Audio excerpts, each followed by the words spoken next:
Are you trying to launch Valorant, only to get blocked by the van9ne01 error code?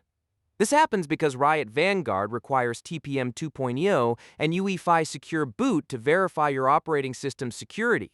Don't worry, we are going to fix this critical error in just a few simple steps right now. First, reboot your computer and repeatedly tap the Delete key or F2 to enter your BIOS setup utility. Head over to the Boot tab, find CSM Support, and toggle it to Disabled to enable native UEFI mode. Next, navigate to the Advanced tab, locate your CPU security options, and enable AMD fTPM or Intel Platform Trust technology. Finally, enter the Secure Boot menu, set the state to Enabled, and choose Restore Factory Keys if prompted. Save your changes and exit. Why does Riot Vanguard require these specific security settings? The Vanguard anti-cheat kernel runs at startup and uses Motherboard TPM 2.0 encryption to identify and verify your computer's hardware signatures.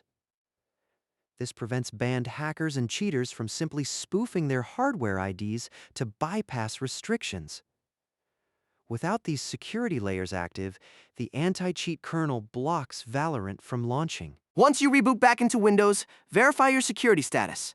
Press Windows key +R, type msinfo32, and check that BIOS mode as UEFI and Secure Boot shows active.